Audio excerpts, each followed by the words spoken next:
ang ginawang rason ni Pangulong Bongbong Marcos? Interpol! Bullshit! Interpol! Ako! Naging chief PNP ako! Alam ko ano ang papel ng Interpol sa mundo! Huwag niyo akong lukuhin! Commitment sa Interpol! Bullshit!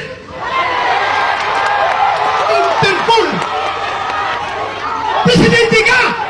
Presidente ka ng Pilipinas!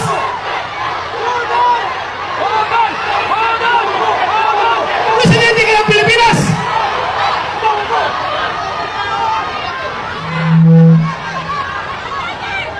Presidente ka ng Pilipinas!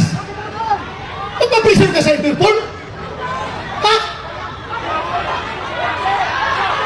Pero ang lumalabas, mas gigil na gigil, mas attack na attack sila kaysa Interpol, kaysa ICC. Attack na attack sila na ibiyahin si Pangulong Duterte. Bakit? Di ba katungkulan na ating gobyerno ayon sa ating konstitusyon to protect, to serve and